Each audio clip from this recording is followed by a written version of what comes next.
Na sexta-feira, nós falamos aqui no Acontece a respeito da reunião do G7, né, que aconteceu na Inglaterra.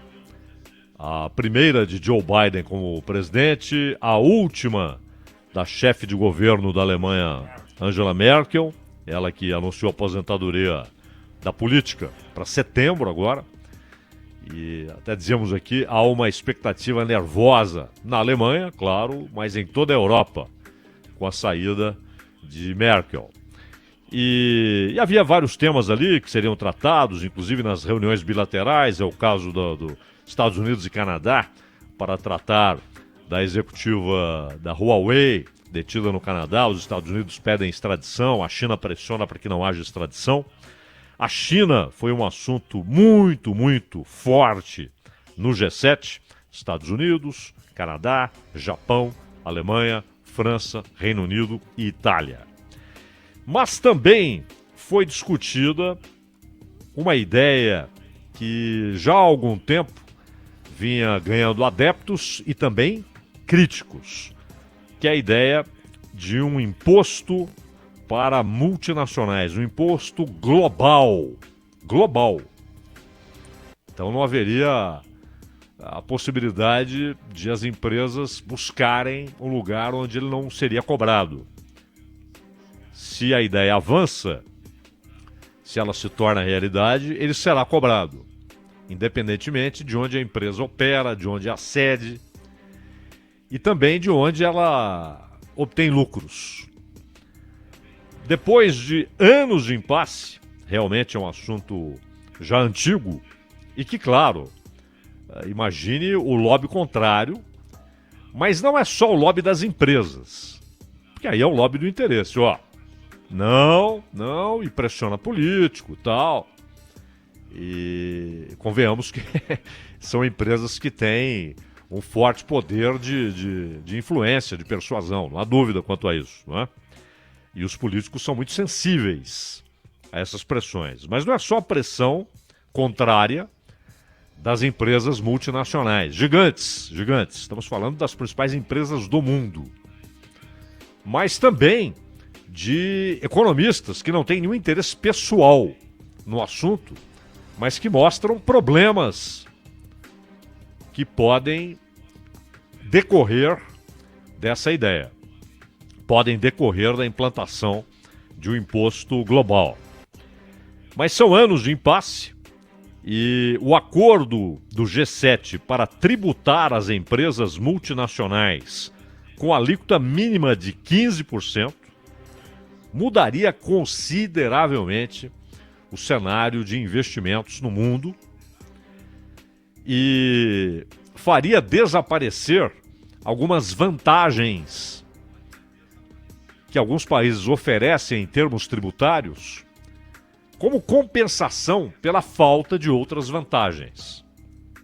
Isso acontece também em países grandes entre os estados, não é?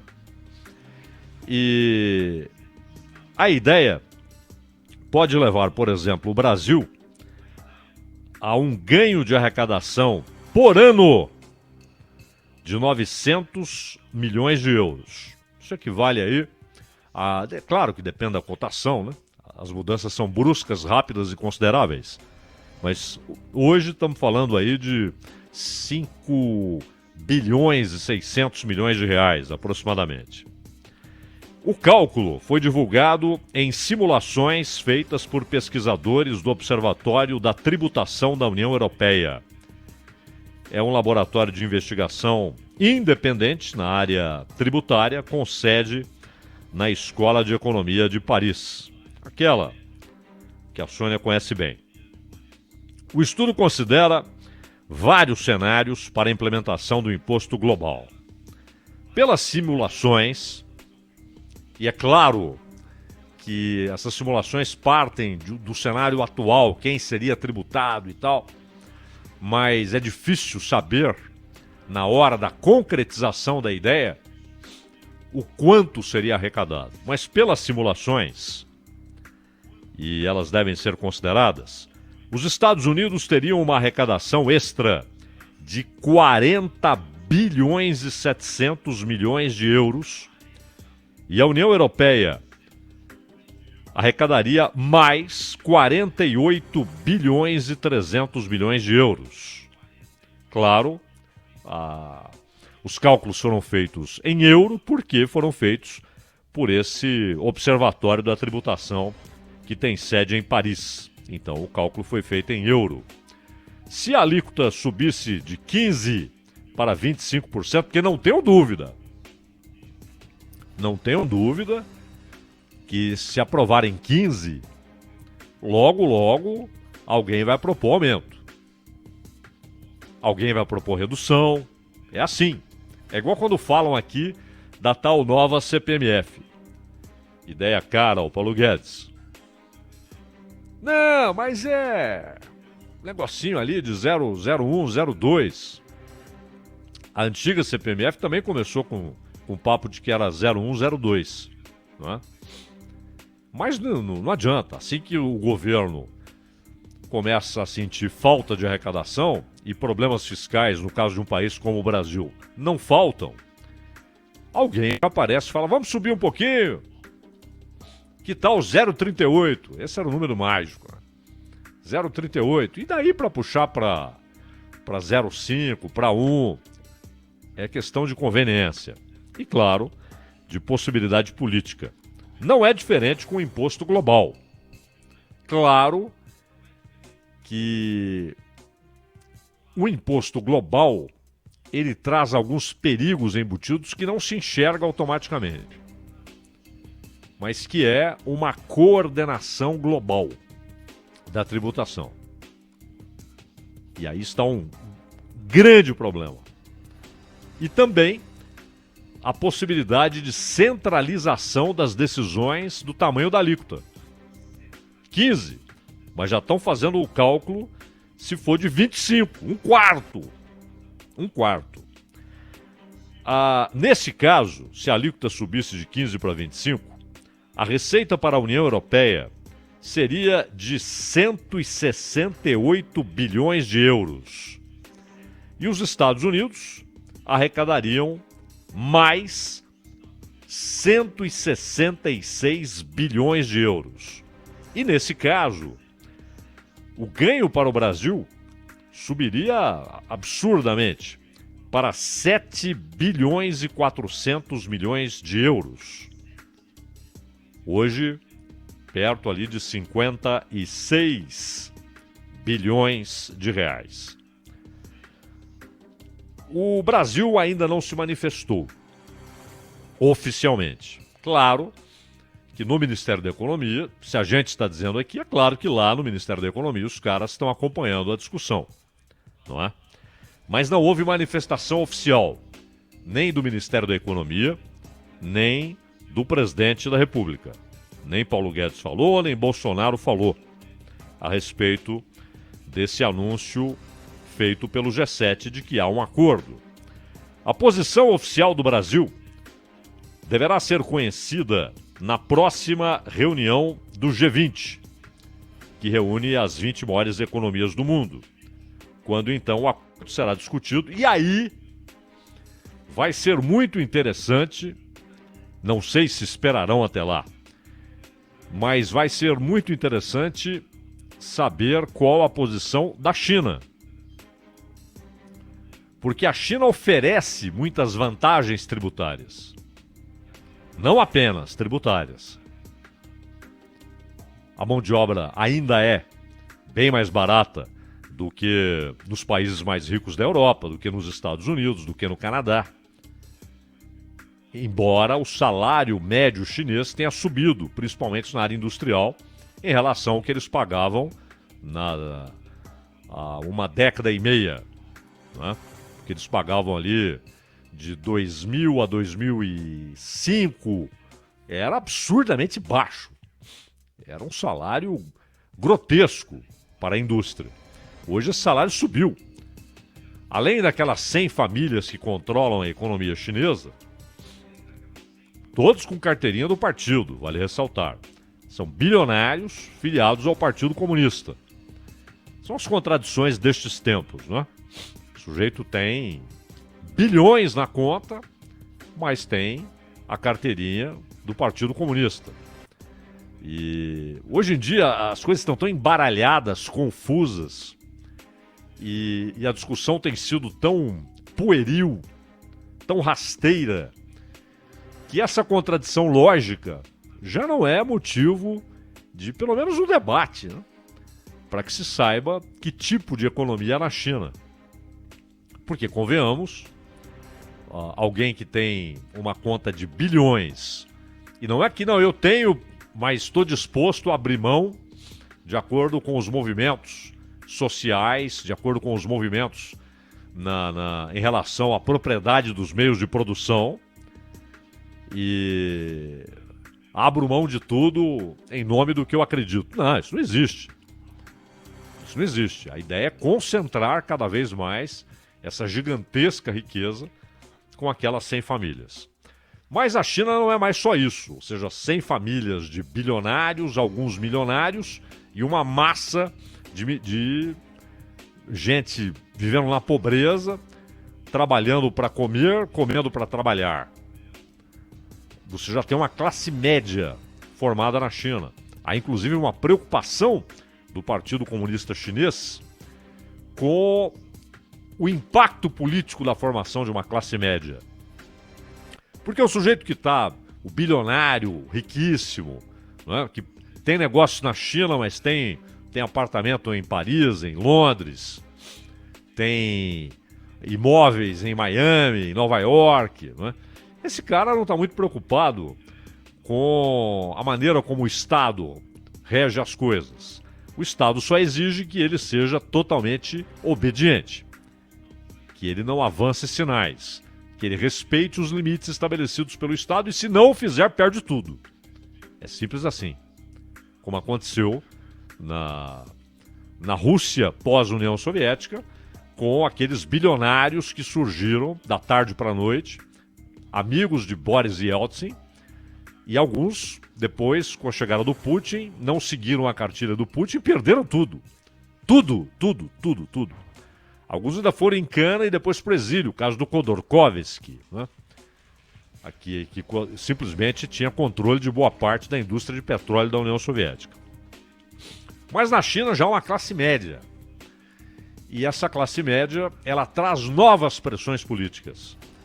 Porque ela não é como o bilionário, que pode investir na China, falar sempre sim para o Partido Comunista, mas passar metade do ano em Paris, em Londres, em Roma, em Nova York, em Madrid. A classe média não. Ela fica na China. Ela vive tudo que há de terrível no controle social e político exercido pelo totalitarismo chinês. Então, ela começa a ter reivindicações políticas. Ela quer mais liberdade.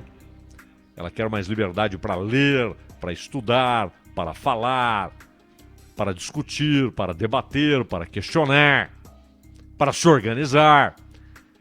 Então, há uma preocupação do Partido Comunista com essa classe média chinesa. Mesmo assim, o salário médio na China, se comparado com o G7, ele é muito mais baixo.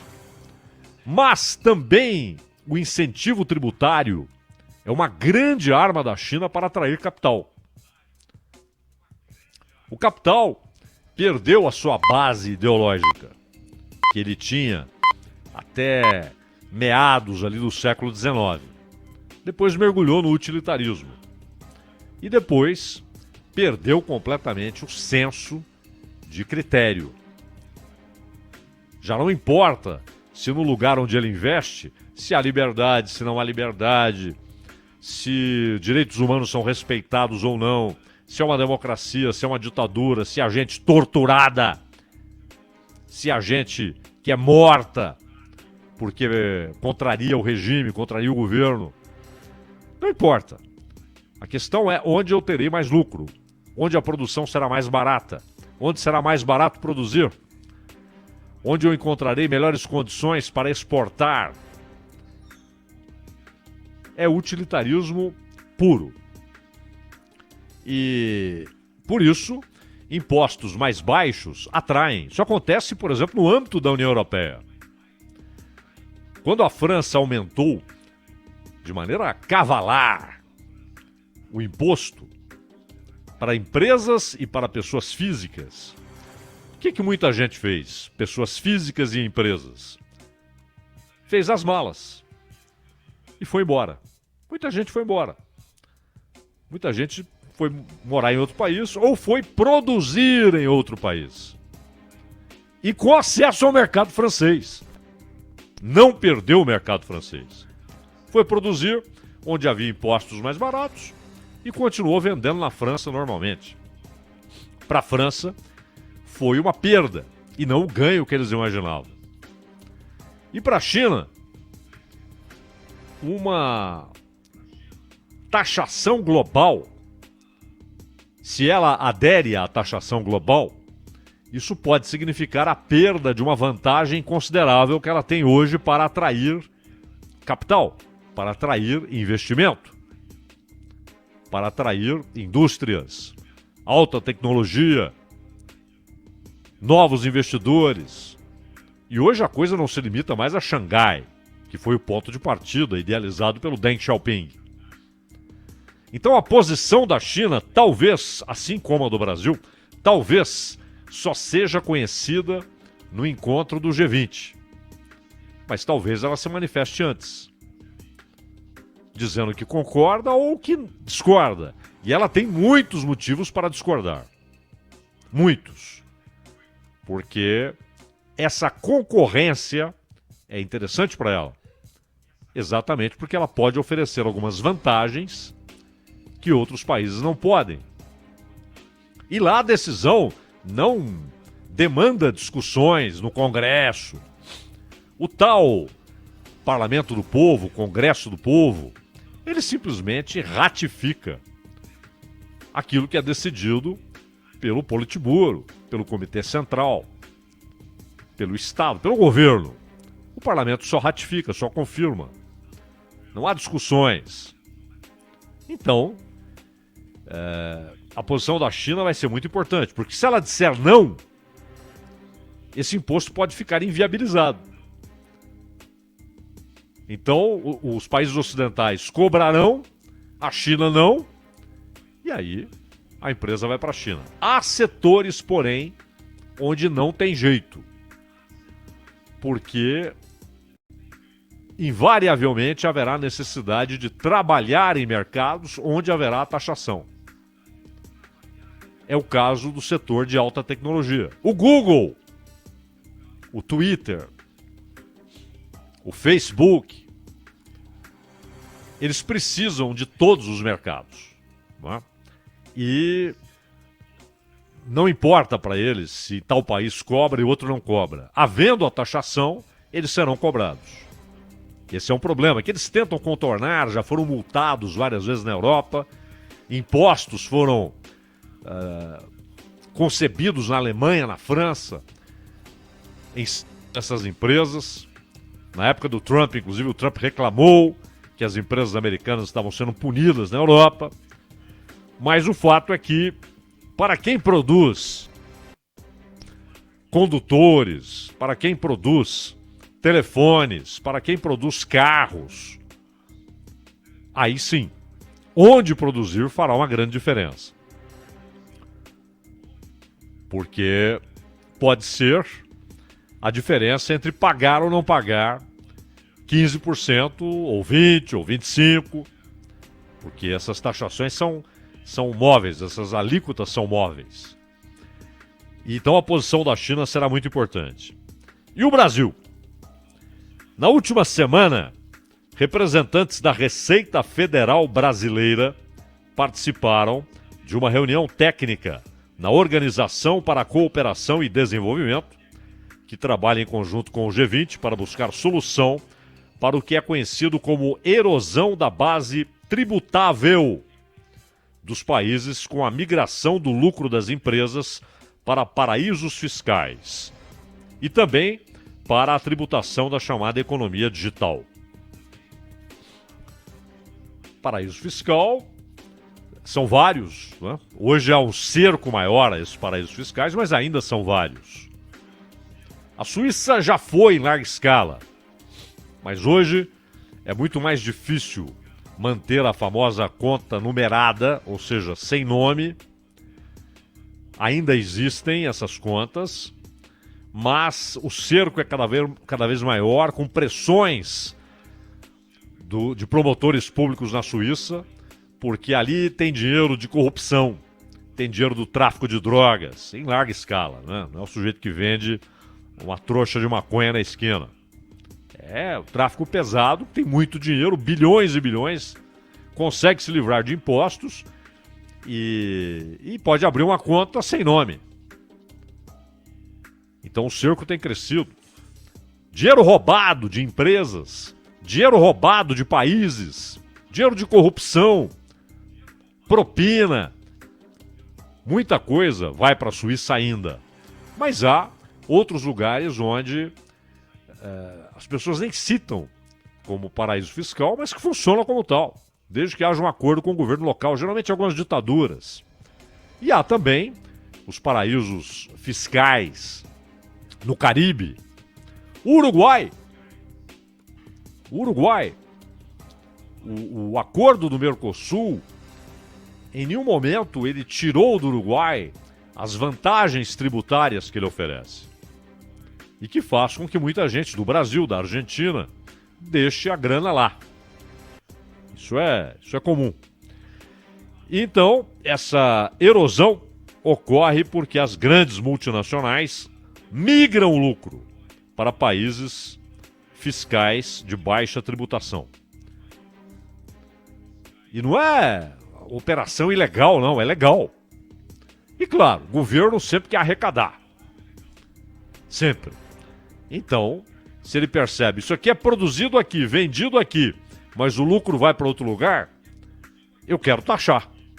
Ele está indo para onde não há cobrança de imposto ou há uma cobrança de uma alíquota muito menor. Essa operação é contábil. O movimento das empresas é feito no papel, sem aumentar a capacidade produtiva, e aí os lucros são levados artificialmente para serem tributados com alíquota muito baixa. As multinacionais montam uma subsidiária no paraíso fiscal.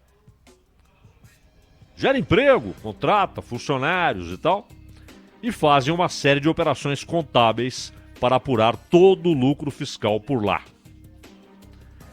E os americanos não gostavam, ou o governo americano, não dá para dizer os americanos, mas o governo americano, quando o Trump estava na presidência, o governo americano não gostava dessa ideia.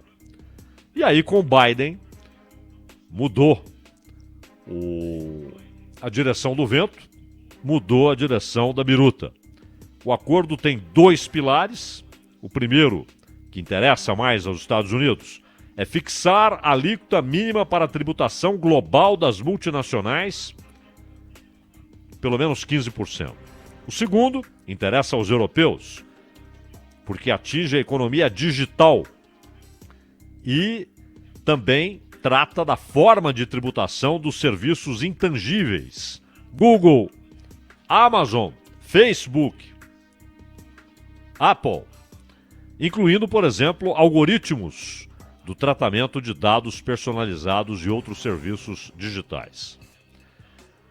E essas características, repito, de Google, Amazon, Facebook, Apple, fazem com que seja mais fácil mover os lucros de um lugar para outro e, no limite, não pagar imposto em nenhum lugar.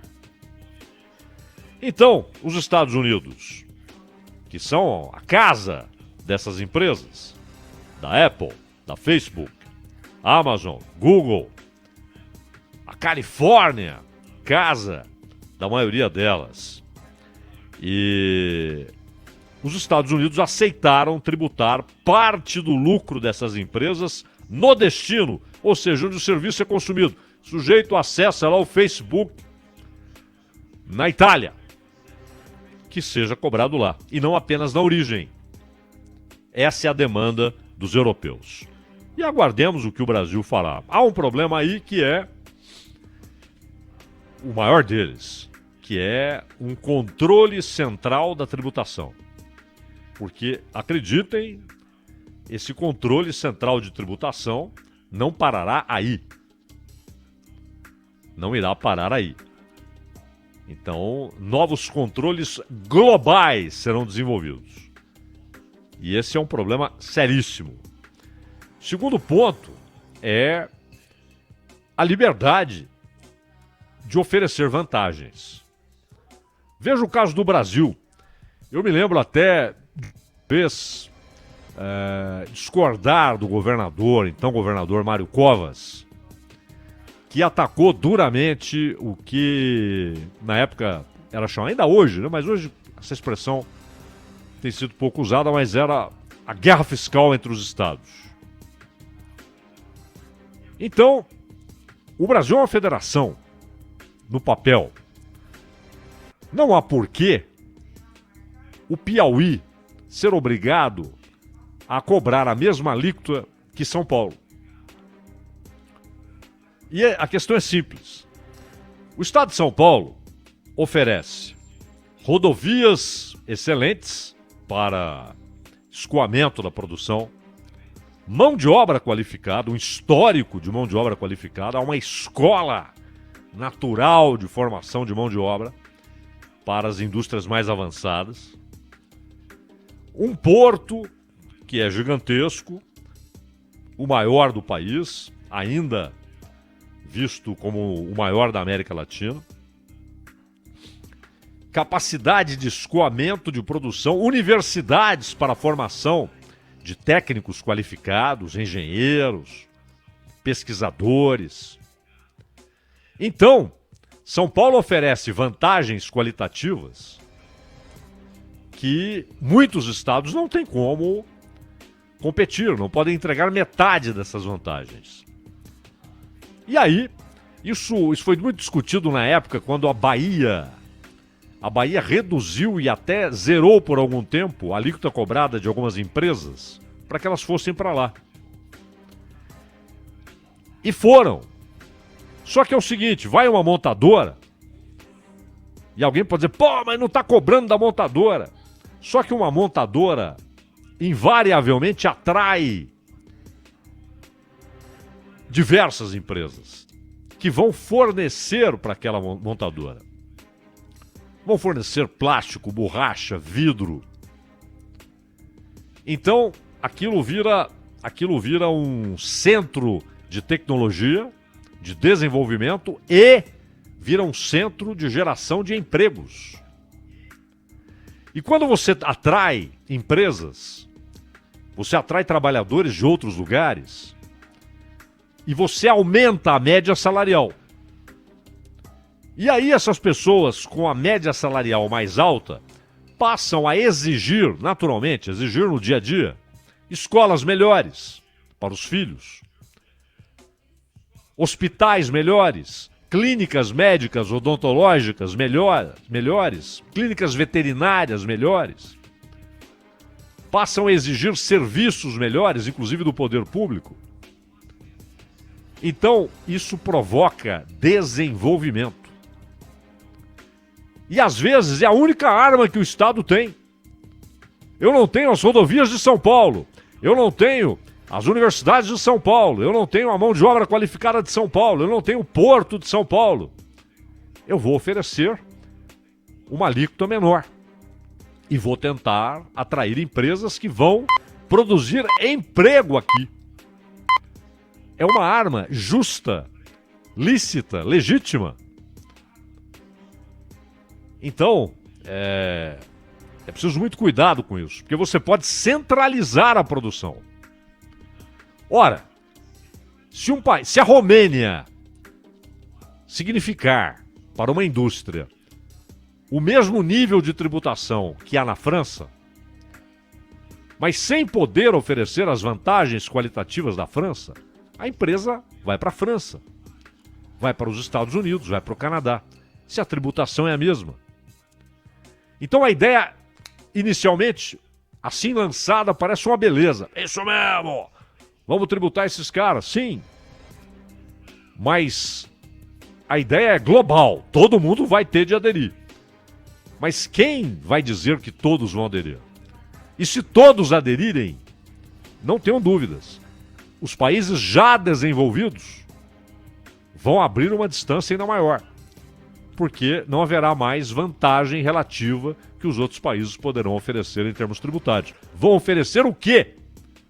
Se a mão de obra qualificada está lá, se as melhores maneiras de escoamento da produção, os diversos modais estão lá, se as universidades de altíssimo nível entregando profissionais muito bem formados estão lá. E para você iniciar esse processo, para você ter investimento em estrada, melhores hospitais, melhores universidades, você precisa dar o pontapé inicial.